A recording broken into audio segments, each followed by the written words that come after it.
bahwa umat Islam itu ibu bapak di dunia harus kaya raya, di akhirat masuk surga. Jangan percaya kalau ada ustaz kiai yang mengatakan ibu-ibu gak apa-apa kita miskin karena kita akan masuk akhirat. Belum tentu bu. Maharnya Rasulullah kepada Siti Khadijah berapa bu? 100 miliar rupiah maharnya seorang Rasul kepada istrinya Siti Khadijah. Punten, mohon maaf ibu bapak, ada nggak kiai ustaz zaman sekarang ngasih uang maharnya ke istrinya 100 miliar rupiah?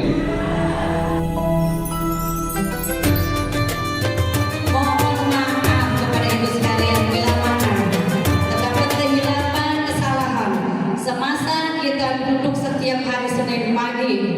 Bila mana sebagai ketua ada kesalahan, ada yang kurang enak ucapannya, mohon dibukakan pintu maaf yang seluas-luasnya. Maafin ibu, maafin Bu Ida bu. Mudah-mudahan Bu Ida juga sabar. Kan urus kita banyak ini ya Bu ya, absensinya. Benar Bu? Mudah-mudahan Bu Ida diberikan kesehatan, kesabaran oleh Allah Subhanahu wa taala. Dan kami pun mewakili dari Ibu Ida mengucapkan banyak-banyak terima kasih kepada ibu-ibu yang hadir semua di sini. Yang mana ibu sekalian istiqomah di dalam kita mengikuti belajar walaupun pagi. Ibu yang saya hormati, kita bisa menyempatkan diri kita untuk kerepotan rumah, tapi kita pentingkan dulu duduk di majlis taklim. Insya Allah ilmu yang kita dapat dari Mama Dede bermanfaat dunia dan akhirat. Insya Allah dakwah Mama Dede kita bisa meneruskannya. Amin ya Rabbal Alamin. Terakhir, mari kita sama-sama berdoa memohon kepada Allah Subhanahu wa taala. Sekali lagi mudah-mudahan majlis taklim An-Nur mendapat berkah dari Allah Subhanahu wa taala. Jamaahnya tambah berkah, tambah rezekinya, berkah umurnya, berkah ilmunya semuanya. Jamaah majlis taklim dari Khairun Nisa Bukit Cengkeh hadir ibu yang saya hormati bertamu kepada kita semuanya. Mudah-mudahan jamaah majlis taklim Khairun Nisa pun mendapat keberkahan dari Allah Subhanahu wa taala.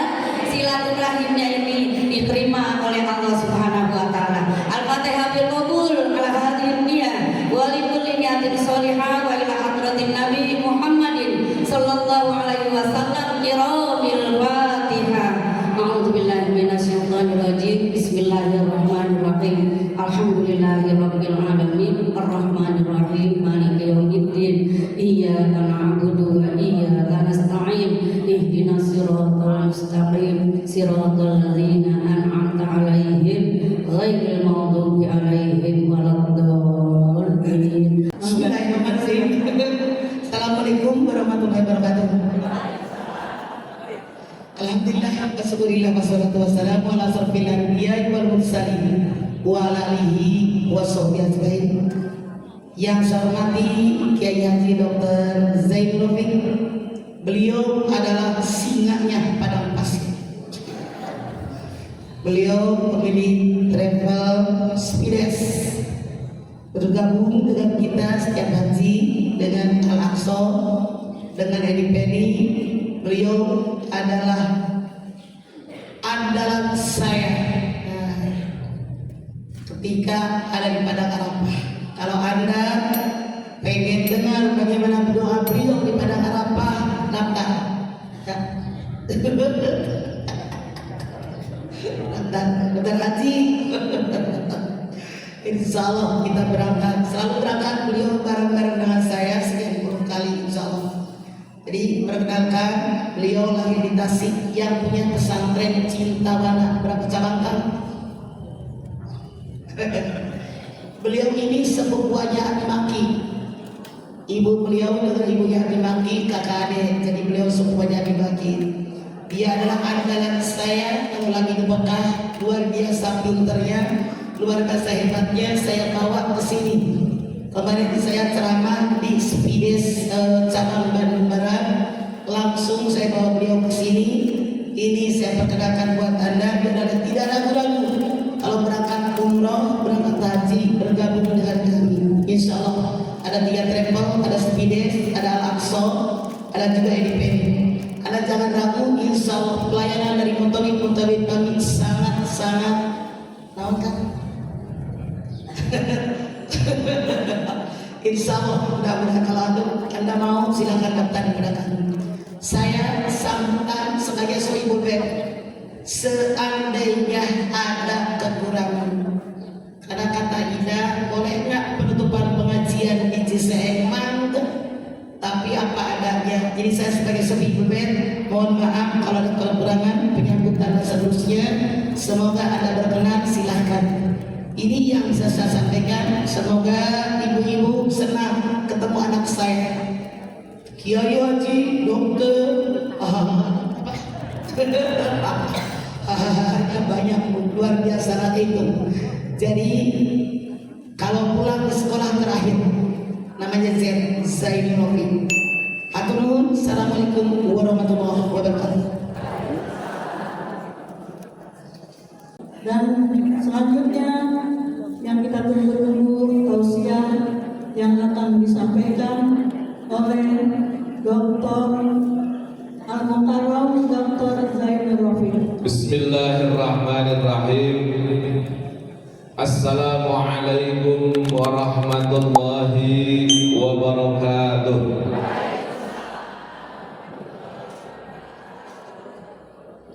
Alhamdulillah bini'matihi tatimmus shalihat. Orang tua kita semua, guru kita semua yang kita banggakan dan kita selalu bahagia ketika melihat, mendengar syiarnya di beberapa stasiun TV. Dan alhamdulillah Allah perkenankan pagi hari ini kita bisa bersilaturahim di istananya beliau, di istana Mamah Dedeh. Kita bacakan khusus ibu dan bapak suratul Fatihah dengan ikhlas, dengan tulus.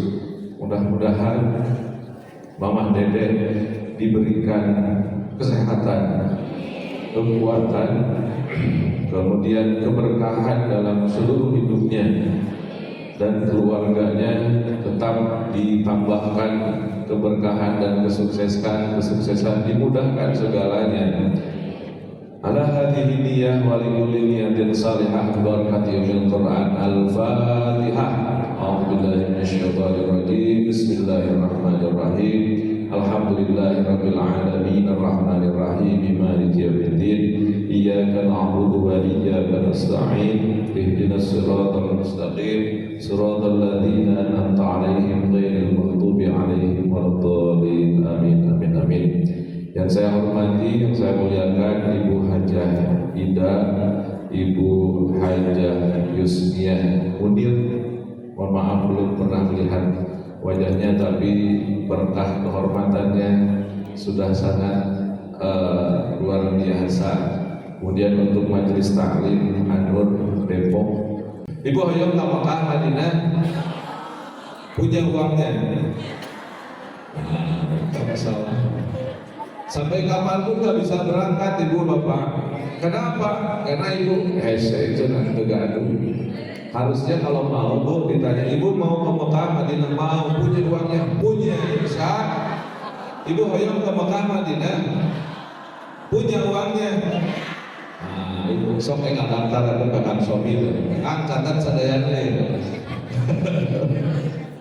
Ibu saudara bapak, kali ini saya hanya ingin berkontemplasi apa yang Mamah Dedeh sering sampaikan, apa yang Mamah Dedeh sampaikan ke pribados, ke para jamaah, bahwa hidup kita ibu bapak harus seimbang dunia dan akhirat.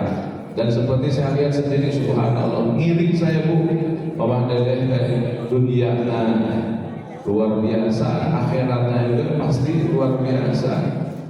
Di dunianya segala ayat. Saya kalau ke kamarnya Mamah Dedeh, di kiri biskuit, di kanan kaki tiga, di luhur segala ayat bu, lubang limung sebenarnya bahasa orang Sunda mah. Itu tanda naon berkah dunia dan juga akhirat. Spirit ini ibu dan bapak yang harus kita ambil, bahwa umat Islam itu ibu bapak di dunia harus kaya raya, di akhirat masuk surga.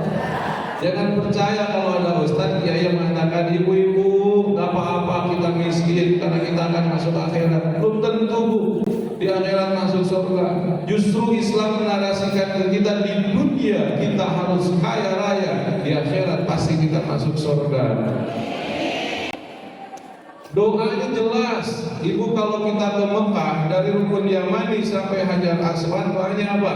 Rabbana atina fid dunya wa fil akhirati wa qina adzabannar. Doa ketika di depan Ka'bah, ya Allah jadikan aku orang di dunia kaya raya, di akhirat masuk surga. Jadi orang Islam itu ibu bapak di dunia harus kaya. Problemnya gimana caranya agar kita kaya? Nah ini yang harus kita kontemplasi apa yang dilakukan oleh Muhammad Dede. Termasuk sebenarnya ibu dan bapak itu yang dilakukan oleh Rasulullah Sallallahu Alaihi Wasallam. Bu, Pak, saya punya dosen, beliau di Aljazair, namanya Syekh Malik bin Nabi. Beliau adalah dianugerahkan sebagai Ibnu Khaldun di zaman modern. Beliau mengkritisi salah satu di antara sejarah Rasulullah Sallallahu Alaihi Wasallam yang terhilangkan adalah bahwa Rasulullah Sallallahu Alaihi Wasallam sebenarnya adalah orang kaya raya. Kenapa di masyarakat banyak berkeliaran asumsi-asumsi bahwa Rasulullah itu miskin, tidak punya apa-apa? Dalilnya Rasulullah datang kepada Aisyah, kadung naon, punya apa sekarang? Gak ada apa-apa ya Rasul. Kata Rasulullah, sudah kalau gitu saya masuk masih akan puasa. Itu dijadikan bahwa Rasulullah itu sebegitu miskinnya. Tidak, itu tidak tepat. Dalam gambaran hadis lain digambarkan Rasulullah Sallallahu Alaihi Wasallam setiap hari bu, Rasulullah menyantuni 35 orang ahlu sufah. Ahlu sufah itu akar muasal dari kata tasawuf, itu dari ahlu sufah. Kalau ibu nanti ke Madinah, di belakang Raudhah itu bu, ada satu manasah seperti panggungnya begini. Itu diabadikan, itu namanya ahlu sufah. Ahlu sufah itu apa? Ahlu sufah itu adalah bedengan di belakang rumah Rasul. Rasul siapkan untuk 35 orang yang tidak punya rumah, tidak punya keluarga, tidak punya apapun, yang hobinya adalah ibadah dekat dengan Rasulullah. 35 orang itu dibantu makannya segala setiap hari oleh siapa? Oleh Rasulullah. Jadi mustahil kalau Rasulullah setiap hari tidak punya apa-apa. Soalnya di belakangnya 35 orang yang harus Rasulullah santuni, termasuk di dalamnya Abu Hurairah. 35 al-sufah ini kemudian setelah Rasulullah setelah Rasulullah arahkan, mereka menjadi para pembesar-pembesar dan orang-orang kaya di gubernur-gubernur di wilayah Islam. Jadi Rasulullah Sallallahu Alaihi Wasallam itu ibu dan bapak adalah orang kaya. Bu, Rasul itu ngasih ngasih mahar ke istrinya dalam sejarah dikatakan berapa? 20 unta merah. Unta merah itu kendaraan paling mahal. Kalau kendaraan paling mahal sekarang harus apa? Taruh Lamborghini mungkin ya. Sabar amin. Taruh misalnya 5 miliar. 15 miliar itu. Lemak bisi taruhlah 5 miliar. Ini 20 bukan. Berarti 5 miliar kali 20 berapa? 100 miliar rupiah. Maharnya Rasulullah kepada Siti Khadijah. Berapa bu? 100 miliar rupiah maharnya seorang Rasul kepada istrinya Siti Khadijah. Punten, mohon maaf ibu bapak, ada nggak kiai ustaz zaman sekarang ngasih uang maharnya ke istrinya 100 miliar rupiah? Padahal ustaz tarik sunnah, ya kan? Bilangin bu, sunnah Rasul itu ustaz ngasih uang ke istrinya 100 miliar rupiah. Hese gini sunnahnya. Nah, betul bu pak kata Muhammad Dede. Punten, di kita saja ibu, kalau dengan sunnah Rasul yang terbayang di alam bawah sadar ibu bapak apa? Malam Jumat kawin deui, Allahu Akbar. Coba ibu bapak kita introspeksi, sebegitu hancurnya kah spirit Rasulullah Sallallahu Alaihi Wasallam? Maka sebenarnya bukan bahwa sunnah Rasul itu apa? Dagang. Sunnah Rasul itu apa? Berbisnis. bilangin ke suami ibu kalau dia mau nikah lagi karena sunnah Rasul. Nah, cenah kemarin ada pengajian di rumah mama dedek sunnah teh dagang, cing dagang heula sing duhan heula. Bu, Rasulullah sallallahu alaihi wasallam mencontohkannya, lihat, umur 9 tahun Rasulullah sudah berbisnis. Umur 9 tahun Rasulullah sudah ngambil kambing, domba, dirorok, dibersihkan, kemudian dijual. Ada lebihnya, ada fotonya. Itu umur 9 tahun. Mohon maaf, 9 tahun kita umur kelas berapa SD, Pak Bu? Kelas 3 SD. Kelas 3 SD sudah jualan kambing. Kita kelas 4, kelas 5 SD juga masih kayak ibunya. Contoh Rasulullah Sallallahu Alaihi Wasallam umur 9 tahun Rasulullah sudah berbisnis, sudah berjualan. Umur 13 tahun ibu dan bapak Rasulullah sudah masuk dalam bisnis yang disebut dengan perdagangan besar. Rihlatas syita'i wa shaif, ke Yaman, ke Syria. Itu apa? Bahasa sekarang adalah ekspor impor. Rasulullah Sallallahu Alaihi Wasallam sudah melakukan perdagangan besar antar negara, ke Syria, ke Yaman. Bawa apa? Gak mungkin jual bala-bala ke Syria dari Mekah, ya kan? Yang dibawanya adalah perdagangan besar. Artinya umur 13 tahun Rasulullah sudah menguasai perdagangan kelas dunia. Umur 23-25 tahun Rasulullah sudah menjadi business owner, Pak. Business owner itu pemilik bisnis. Sekarang lagi rame di dunia perbisnisan. Ada satu konsep bisnis dicetuskan oleh namanya Robert Kiyosaki, istilah kuadran kanan. Jadi orang yang kaya itu adalah orang yang ada di sebelah kanan, bukan sebelah kiri. Sebelah kiri itu employer, karyawan, kemudian self employer seperti dokter, kemudian pilot. Itu uangnya kan besar. Tapi mereka dokter, pilot, itu uangnya nggak bakal dapat kalau dia sakit, ya kan? Maka itu orangnya masih belum kaya. Yang kaya itu di sebelah kanan. Di kanan itu apa? Business owner, pemilik bisnis, kemudian investor, investment. Nah, itu istilah kuadran kanan. Itu baru diramaikan oleh Robert Kiyosaki di dunia ini 2 tahun 2000-an. Rasulullah Sallallahu Alaihi Wasallam 14 abad yang lalu sudah mempraktekkan konsep itu. Jadi umur 25 tahun Rasulullah Sallallahu Alaihi Wasallam sudah business owner, sudah memiliki ide, modal, bagaimana cara mengembangkan bisnis. Maka benar jika dikatakan Rasulullah itu orang kaya. Kenapa? Karena jiwa jualannya dari kecil dibangun. Setelah dia masuk ke dalam masa dewasa pun demikian. Ibu dan bapak, spirit Rasulullah untuk berdagang itu memang banyak sekali dalilnya. Coba Bu di dalam surat Al-Baqarah. Al-Baqarah itu alif lam mim dzalikal kitab, terus dibicarakan tentang konsep kebahagiaan, ya kan? Kemudian innal ladzina kafaru sawa'un 'alaihim bla bla bla bla bla bla. Di ujung Bu, di akhir, setelah menggambarkan tentang keimanan, kemudian orang-orang munafik, orang-orang kafir, akhir kalimatnya begini. Ulaikal ladzina ishtaraw ad-dhalalata bil huda. Kemudian apa Bu?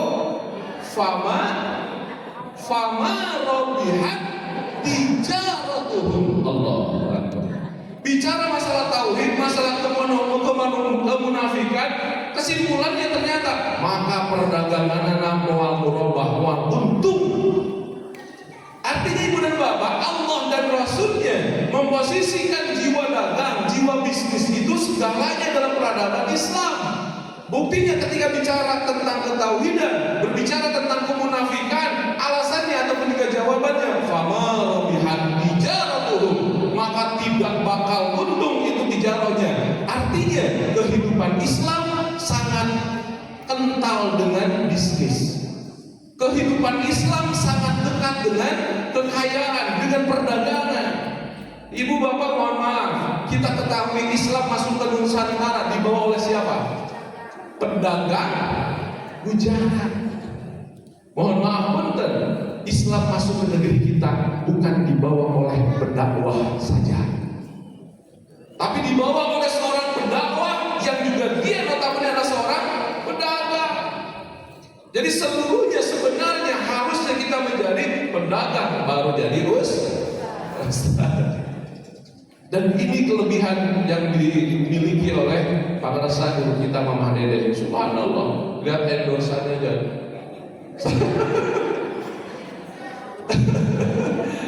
Mudah-mudahan ini menjadi ilmu bagi kita bahwa memang hidup kita harus seperti itu, Ibu dan Bapak.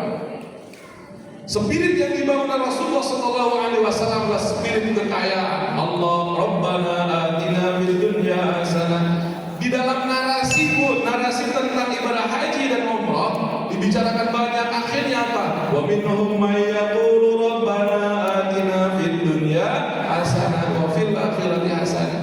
Jadi datang ke Mekah yang merupakan titik kulminasi spiritual umat Islam, doanya adalah di dunia kaya raya, di akhirat masuk surga.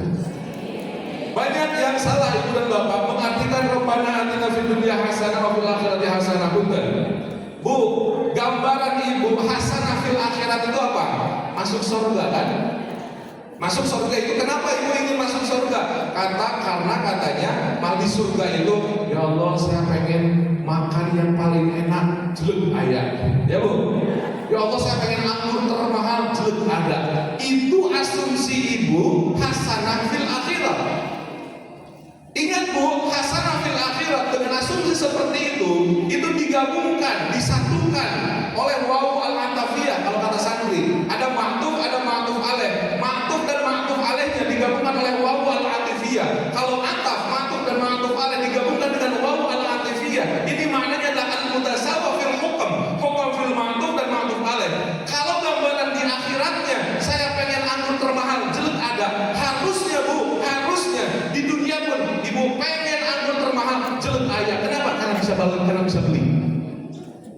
Itu maknanya hasanah dunia dan hasanah fil akhirat. Saya setuju dengan Syekh Ali Syariati yang menggambarkan bahwa kalau di akhirat ada surga, harusnya di dunia pun ada surga. Artinya ada surga dunia yang dikejar oleh manusia orang Islam, kebahagiaan dunia dan juga kebahagiaan di akhirat. Jadi satu bahagianya, di dunia bahagia, di akhirat bahagia. Di akhirat gambarannya seperti itu, di dunia pun harus seperti itu. Jangan Ibu pengen sekali nih anggur termahal, terojol puluh duit. Kenapa? Karena nggak bisa beli. Harusnya Ibu dan Bapak, kita ini betul-betul bisa menikmati kehidupan. Dasarnya apa? Kaya. Yang ketiga Ibu dan Bapak, doa ketika di depan Ka'bah. Allahumma ja'alna hajjan mabruran wa sa'yan mashkuran wa dhanban maghfuran wa tijaratan itu apa? Bisnis, berjual beli, berdagang, lantabur yang tidak pernah rugi. Jadi datang ke Mekah itu salah satunya Ibu dan Bapak doanya, ya Allah bisnis saya tambah kencang, ya Allah bisnis saya tambah berkembang. Bu, saya tahun 2017 kalau nggak salah ada seorang jamaah orang Kalimantan, udah agak sepuh. Dia sampai meluk ke saya, terakhir habis hajian. Dia bilang begini, Ustaz, saya sudah kaya, saya sudah punya ini. Kemudian saya hajian itu tadinya sih saya mau menghentikan semua kegiatan bisnis saya. Kemudian setelah hajian saya mau jadi perbuat masjid, dia bisa jadi masjid. Setelah ikut hajian sama Ustaz, ternyata kata saya bilang gitu Bu, orang yang mabrur hajinya, pulang hajinya, bisnisnya tambah kencang. Orang yang pulang umrohnya, bisnisnya tambah kencang. Jadi mana ini yang benar katanya Ustaz? Ibu dan Bapak, orang tersebut sudah sepuh. Kemudian 2-3 bulan setelah itu, saya dipanggil ke Bogor. Dia membuat ataupun meresmikan satu perusahaan baru. Sampai saat itu dia bilang ke saya ini perusahaan yang ke-14 katanya. Allahu Akbar. Dan itu menggambarkan Ustaz betul bahwa Mekah itu membawa keberkahan. Jadi pulang dari Mekah Ibu, saya bilang ke Ustaz ke Kiai itu, Pak Haji, mohon maaf kalau pulang haji Pak Haji bikin masjid, diam saja di masjid, jadi berbuat masjid zikir aja, tidak kemana-mana, ditinggalkan pasar, ditinggalkan itunya. Itu bukan mabrur, itu malah jadi sampah umat. Pulang dari Ka'bah, pulang dari Mekah Ibu Bapak, justru bisnisnya harus semakin kencang.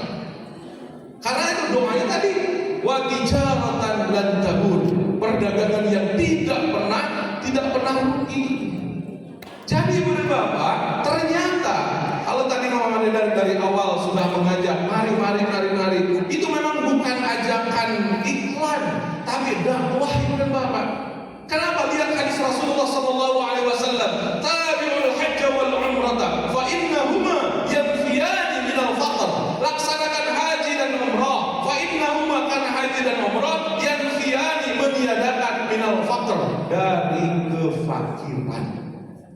Jadi Ibu dan Bapak, kalau tidak berusaha, kalau tidak ingin datang ke Mekah, menginjakkan kakinya di tanah yang sengaja Allah ciptakan untuk memberkahkan, maka kalau miskin, kalau kurang, serba kurang, dirujem. Kenapa? Karena tidak mengikuti cara Rasul. Cara Rasul, cara Al-Quran bagaimana? Untuk meniadakan kefakiran, sengajalah datang ke tanah yang sengaja diciptakan oleh Allah Subhanahu wa Ta'ala untuk memberkahkan hidupnya, itu Ka'bah. Jadi Ibu dan Bapak, kalau ingin kaya, salah satunya memaksakan diri untuk datang ke Ka'bah. Siap Bu? Insya Allah harus Ibu dan Bapak maksakan. Mama Dede lebih dari 3 travel di belakangnya. Ikut, Mak saya mau berangkat, Mak saya berangkat, langsung ke Edipedi, ke Sembiles. Silakan Ibu dan Bapak. Kenapa? Itu dakwah, menyelamatkan hidup Ibu dan Bapak. Kalau udah, ya sudah, nggak apa-apa. Alhamdulillah, apalagi kalau udah haji. Tapi kalau belum haji Ibu dan Bapak, usahakan semaksimal mungkin bisa melaksanakan haji karena tidak tergantikan.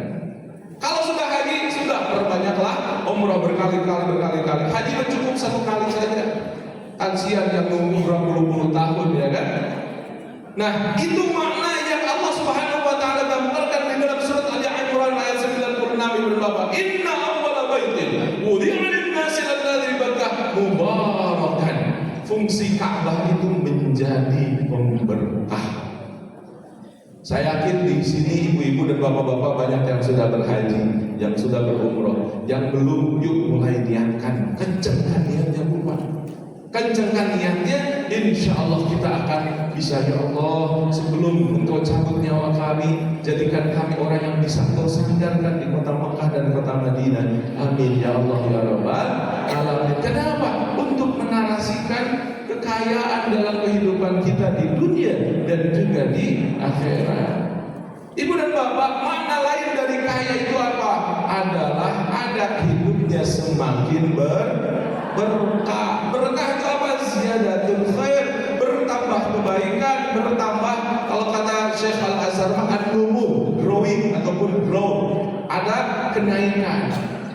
Nah, Ibu dan Bapak, salah satu cara kenapa saya pernah bertanya, kenapa ya Allah dan Rasul itu sangat-sangat powerful. Coba datang ke Mekah.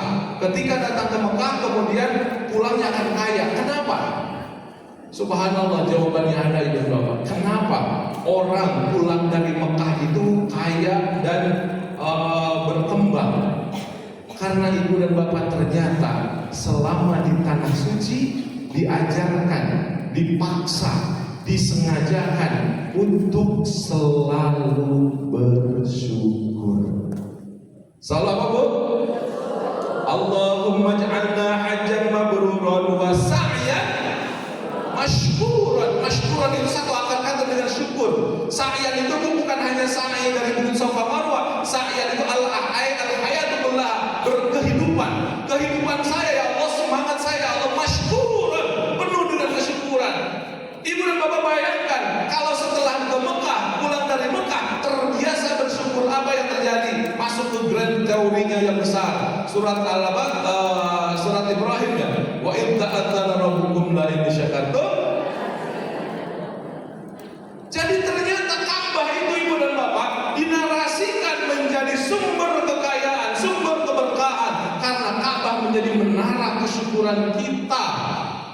Kalau kita menjadi orang-orang yang selalu bersyukur, selalu berterima kasih kepada Allah, maka itu ternyata kunci kaya, kunci berkah. Memiliki spirit untuk selalu bersyukur. Bu, Pak, orang yang bersyukur itu indikasinya ada 4. Pertama, tidak pernah marah. Tidak pernah apa Bu?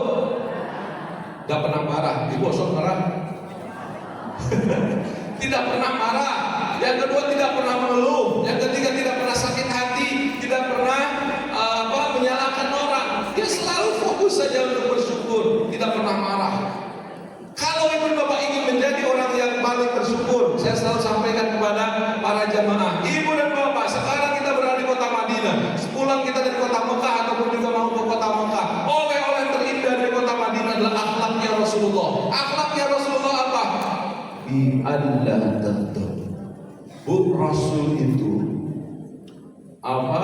Akhlaknya yang dominan. Rasulullah tidak pernah marah. Rasulullah pernah ditanya, ya Rasulullah, Islam itu kan luas. Islam itu mengajari sebelum tidur, pulang tidur, bangun tidur, bekerja, terus semua sampai tidur lagi, terus itu semua diatur oleh Islam. Fama huwa kanzul Islam. Apa mutiara Islam ya Rasul, kata sahabat. Apa jawaban Rasul? Kanzul Islam, la tabtab, la tabtab, la tabtab. Mutiara Islam itu 3 itu. Pertama, la tabtab, jangan marah. Yang kedua, la tabtab, jangan marah. Yang ketiga, jangan marah. 3, intinya 1, jangan marah. Itu kanzun, bukan itu mutiara. Jadi mutiara keislaman itu adalah jangan marah. Bayangkan Islam yang sebegitu indahnya, mutiaranya ternyata adalah dalam akhlak ketidakmampuan kita ataupun kemampuan kita untuk tidak pernah marah. Jadi kalau ibu masih suka sholat, masih suka ke majelis taklim, masih juga suka marah-marah, jangan kesinggung kalau dibilang Islamnya Islam KTP, Islam nak keresek wungkul kalau bahasa Tasik. Kenapa? Kita sholat, kita zakat, kita puasa, bahkan kita haji ke Mekah, tapi masih melakukan kegiatan ataupun juga kelakuan tidak seperti Rasulullah. Bi Allah tardom, jangan marah. Maka yuk kita mulai Bapak sejak kumpul kita di majelis ini, mudah-mudahan ibu-ibu semuanya, bapak-bapak juga diakhiri kebiasaan marahnya. Sekali lagi ibu, saya nanya, ibu masih suka marah? Sholatnya sehari itu 5 kali, duhur, asar, maghrib, isya, subuh, 5 kali sehari. Marahnya berapa kali waktu? Allah. Siap mengakhiri marah kita, Bu ya? Saya, ibu dan bapak, saya yakin ibu pernah dengar di pengajian Rasulullah kan masuk masjid. Rasulullah masuk masjid, kemudian diludahin, Bu ya. Hari pertama, hari 2 sampai hari kelima, hari kelima itu nggak ada. Kemudian Rasulullah nanya, kemana orang yang juga meludahi itu? Dia sakit. Terus Rasulullah apa ini? Dijemur. Sekarang ibu nih, ibu sebagai ketua RT misalkan, ataupun suami ibu RT, ibu kan berarti ibu RT, ibu RW. Kemudian ada tetangga ibu, pinggir masjid itu orang Cina ataupun orang Kristen, orang Yahudi misalkan. Ibu mau ke masjid, dia di Ciduhan ibu. Ibu mau ke masjid di Ciduhan, kira-kira orang yang Ciduhan ibu di rumah gitu.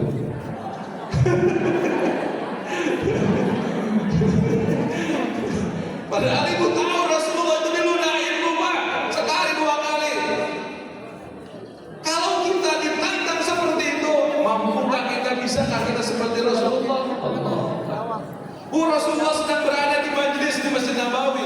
Ada orang ujuk-ujuk dari Bani Najm, datang dari luar, datang pertanyaan-pertanyaan, mana Muhammad, mana Muhammad, sampai ngomong-ngomong. Itu langsung Sayyidina Umar berdiri, ya Rasulullah, izinkan saya bereskan orang yang nggak sopan. Apa kata Rasulullah? Mana? Diam. Itu orang langsung datang lagi, muter-muter, mana Muhammad, mana Muhammad. Rasulullah itu, saya Muhammad, wahai orang Madinah dengerin, Muhammad ini pembohong, Muhammad ini dibilang semuanya, termasuk Muhammad itu tukang hutang. Sayyidina Ali berdiri berdoa, ya Rasulullah, ini udah keterlaluan, izinkan saya akan selesaikan. Kata Rasulullah, Ali diam, kita akan ajari dia bagaimana cara menagih hutang yang benar. Memang Rasulullah pada waktu punya hutang, cuma ada waktu 3 hari lagi ke orang Yahudi. Diam, kita akan ajari dia bagaimana cara menagih hutang yang baik. Kata Rasul, Sayyidina Umar, Sayyidina Ali, semua sahabat geram melihat orang itu, ibu dan bapak. Dia terus ngoceh. Habis ngoceh, Rasul berkata, sudah ngomongnya. Kata dia, sudah. Rasulullah berdiri, kemudian dia bilang, lau taslim mahsan. Ya, kalau kamu masuk Islam akan lebih bagus. Apa yang terjadi, ibu dan bapak? Rasulullah hanya mengatakan, kalau kamu masuk Islam akan lebih baik. Langsung dia sujud,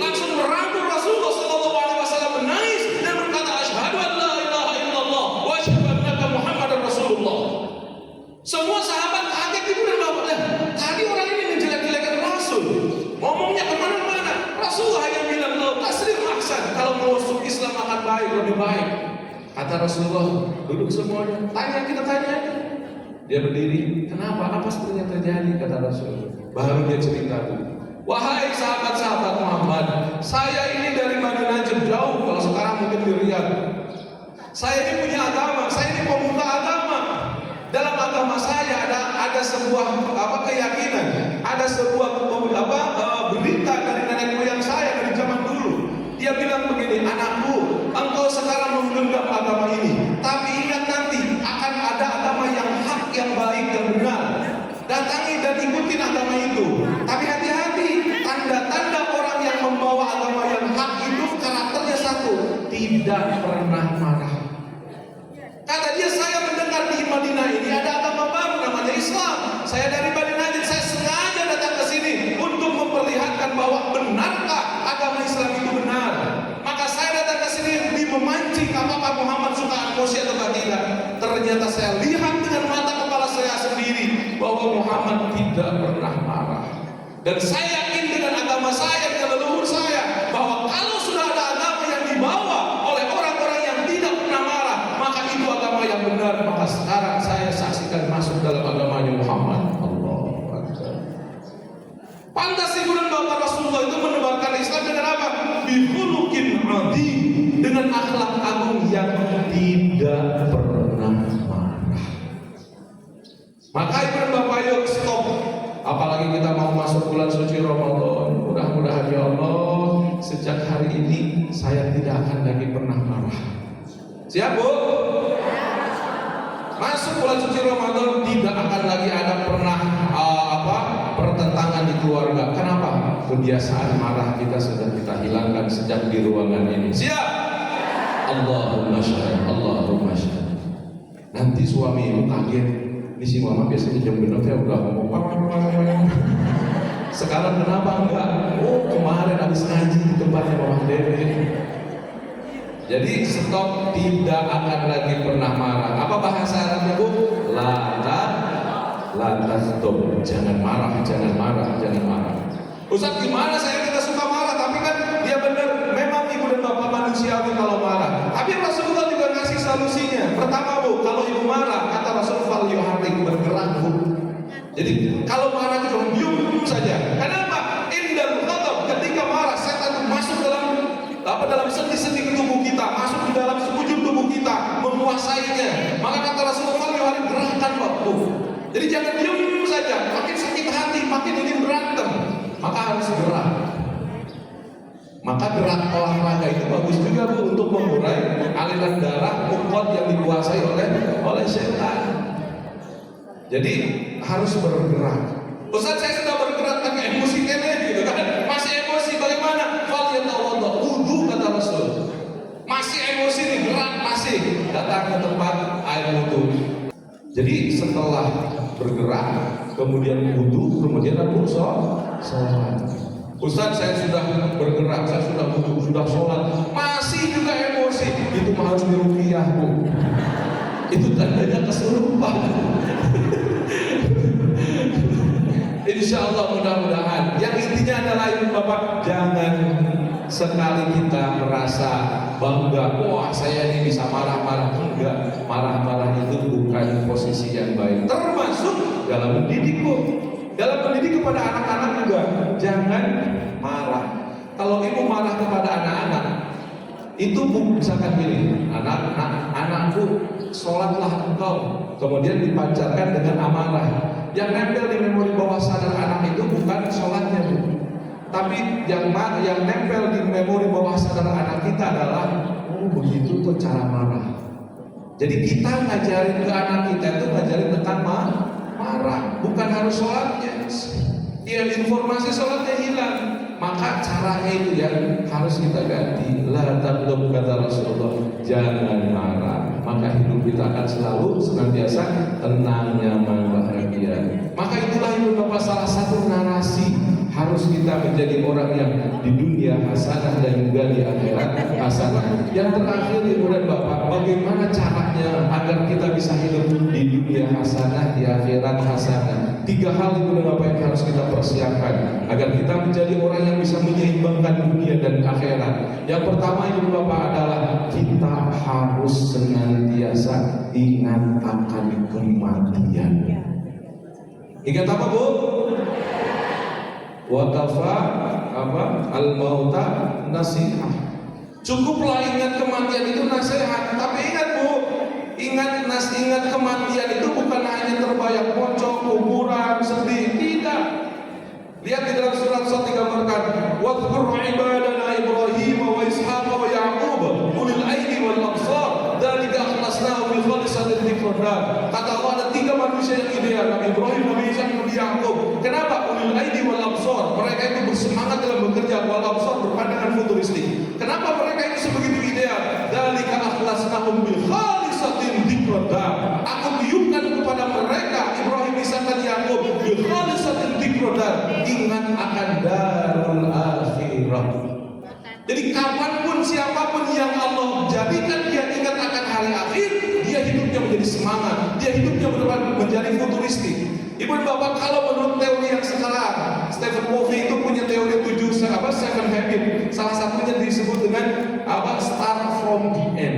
Inilah makna dari start from the end, memulai dari akhir. Jadi kita harus memulai cara berpikir kita itu dari akhir kita, yaitu dari kematian kita. Kalau kita belajar, kalau kita berpikir Ibu dan Bapak tidak dari kematian, bablas kita. Kalau kita berpikir dari kematian, ya Allah, siapapun kita akan dicabut nyawa kita, akan dipisahkan raga kita dari jasad kita.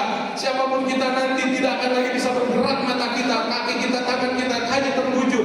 Untuk sholat pun kita hanya bisa disolatkan orang lain. Kemudian dimandikan kita, diarahkan kita ke masuk dalam keranda, kemudian diarahkan ke pekuburan kita, kemudian dimasukkan ke liang lahat, ditutup kita dengan tanah. 7 langkah orang yang mengantarkan kita. Datanglah makhluk Allah kepada kita. Datangnya makhluk itu tergantung kehidupan ketika kita di dunia. Apakah di dunianya sering bersedekah, sering membaca Quran, sering kebaikan, maka malaikat yang datang adalah malaikat yang tersenyum, naumatul arus, istirahat wahai hamba Allah. Tapi sebaliknya Ibu dan Bapak, ketika kita melakukan bukan kebaikan yang kita unggulkan dalam hidup kita, maka yang datang adalah makhluk-makhluk yang bengis. Dicambuknya kita sampai akhir nanti dunia ini runtuh. Berapa tahun, berapa ribu tahun, berapa juta tahun, dan unlimited.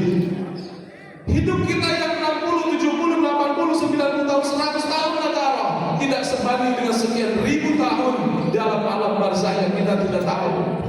Maka Ibu dan Bapak, kalau kita ingat akan kematian, siapapun yang di hadapan kita akan diberikan pahala dan juga penerangan di kuburan kita sebagaimana kita menjadikan kehidupan kita adalah kebaikan. Ad-dunya mazra'atul akhirat.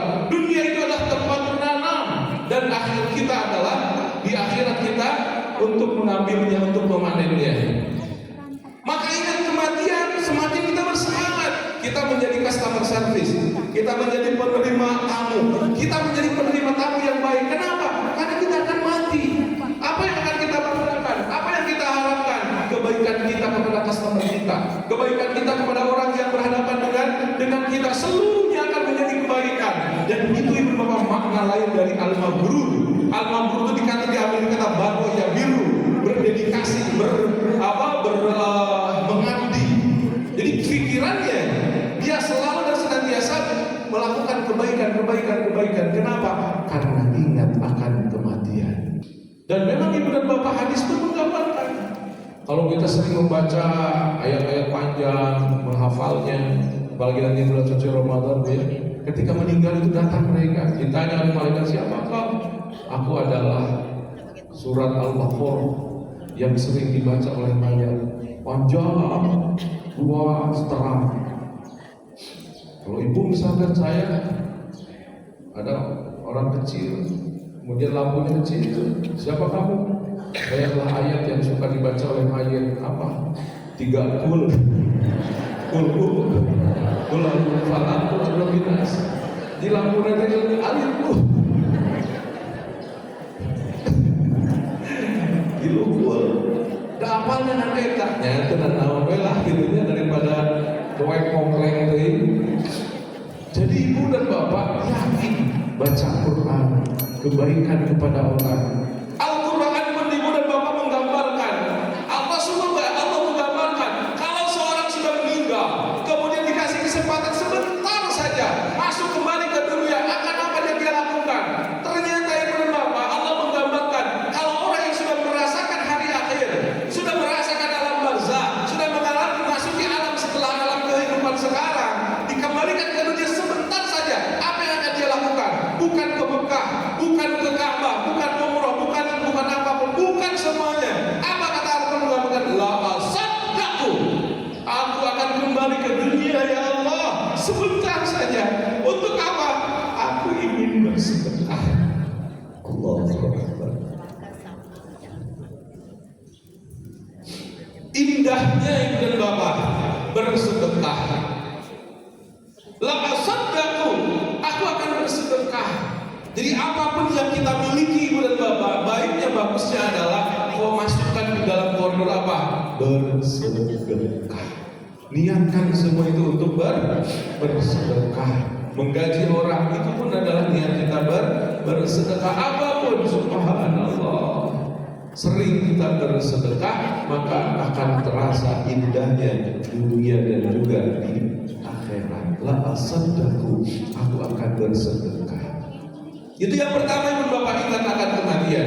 Yang kedua, ketika kita ingin membalanskan antara kehidupan dunia dan akhirat, ada satu tagline di kalangan para sahabat. Sahabat-sahabat yang dididik oleh Rasulullah SAW itu adalah punya gambaran kehidupannya ruhbanun bil laili wa fursanun fin nahar. Malamnya seperti biarawan dan juga siangnya seperti kuda.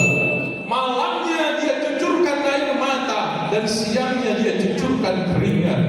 Malamnya dia khusyuk salat bermunajat meminta kepada Rabbnya, dan siangnya dia keluarkan berjibaku semangatnya untuk mengabdi. Malamnya seperti biarawati, siangnya seperti kuda. Jadi tanpa kenal lelah dia bekerja dari pagi sampai sore. Datang waktu malam beristirahat, sultulen 1/3 malam dia gunakan sebagai proses untuk bermunajat. Apalagi ibu dan bapak, malam hari bangun buka sajadah, bentangkan sajadah, takbiratul ihram, sujud, rukuk, kita teteskan air mata kita. Jadi hal yang kedua harus kita jadikan adalah kita manage malam kita sedemikian rupa. Sebentar lagi, apalagi masuk bulan suci Ramadan ibu dan bapak, yuk kita siapkan, ya Allah jadikan aku di bulan suci Ramadan ini adalah bulan suci Ramadan yang akan aku nikmati malam-malamnya. 1/3 malamnya kita tahajud, menjelang awal malamnya kita bertarawih, siangnya kita bekerja keras, kemudian bersedekah luar biasa. Jadikan malam-malam kita selanjutnya adalah malam-malam yang indah, yaitu 1/3 malamnya kita bisa bangun, bermunajat, dan bisa mendekatkan diri kepada Allah Subhanahu wa Ta'ala. Pertama tadi apa bu? Ingat kematian. Yang kedua, manage malam harinya. Yang terakhir, yang ketiga ibu dan bapak, adalah usahalah untuk mencucurkan air mata. Cucurkan air mata untuk menahan gelak tawa yang tidak terbatas. Jadi ibu dan bapak, air mata itu harus kita manage dan harus kita keluarkan. Sahabat pernah tanya ke Rasul, ya Rasulullah, saya itu kalau berdoa, kalau berzikir susah sekali saya menangis. Apa jawaban Rasul? Tabakau, tabakau, tabakau. Tabakau itu apa? Pura-pura menangis. Jadi pura-pura dulu nggak apa-apa, saking dibutuhkan dia. Lihat dalam hadis ibu dan bapak, 1 tetes air mata yang keluar dari kerinduan dan rasa takut kepada Allah Rabbnya dalam kesendirian, itu akan bisa menutup gerbang api neraka. 1 tetes, bayangkan ibu dan bapak. Apalagi kalau kita keluarkan yang mengguyur di air mata kita, basahi muka kita dengan air mata kita. Jadi ibu dan bapak, kemampuan kita untuk menarik air mata itu adalah sesuatu hal yang akan menyegarkan, menegakkan, dan juga membahagiakan hidup kita dunia dan juga akhirat. Katanya bu, air mata itu turun kalau connect antara logika dan fuad dan perasaan. Kalau connect antara logika dan perasaan, maka akan terdorong air mata kita mengalir. Maka Yuk setiap hari kita selalu senantiasa berusaha, ya Allah jadikan aku orang yang bisa meneteskan air mata. Apalagi Bu, kalau meneteskan air matanya di malam hari dalam kesendirian, teteskan air mata, Allahu Akbar, selesai dunia kita. Kenapa? Karena kita bisa merasakan indah dan nikmat yang dekat dengan Allah Subhanahu wa Ta'ala. Ibu dan Bapak, mudah-mudahan wasilah ta'lim kita pada kesempatan ini kita betul-betul bisa mempersiapkan diri masuk bulan suci Ramadan. Yang pertama adalah ingat akan kematian. Ya Allah, mudah-mudahan jangan jadikan ataupun juga kalau bulan Ramadan ini adalah bulan Ramadan terakhir, maka jadikan bulan Ramadan yang penuh dengan keindahan ibadah. Kemudian yang kedua adalah bagaimana kita berusaha semaksimal mungkin menjaga malam kita, memanage malam kita. Dan yang ketiga, keluarkan air mata kita, tanda kita ingin mengapresiasi apapun yang ada dalam kehidupan kita, dekatkan dengan Allah Subhanahu wa Ta'ala. Mama Dede dan juga para ibu bapak, mohon izin terakhir, mari kita berdoa kepada Allah Subhanahu wa Ta'ala. Mudah-mudahan di antara ada tanya jawab dulu katanya, mohon maaf. Ibu dan bapak, mudah-mudahan nanti insya Allah kita akan sama-sama berupaya semaksimal mungkin mengetuk pintu langit. Insya Allah mudah-mudahan bulan suci Ramadan kita akan jadikan sebagai momen kita minimal untuk mengasah 3 hal tadi. Pertama, ingat akan kematian. Yang kedua adalah apa Bu? Memanage malam kita. Dan yang ketiga adalah belajar, berusaha maksimal untuk meneteskan air mata. Hatur nuhun, mohon maaf jika ada hal-hal yang kurang berkenan. Saya kembalikan kepada pembawa acara. Assalamualaikum warahmatullahi wabarakatuh.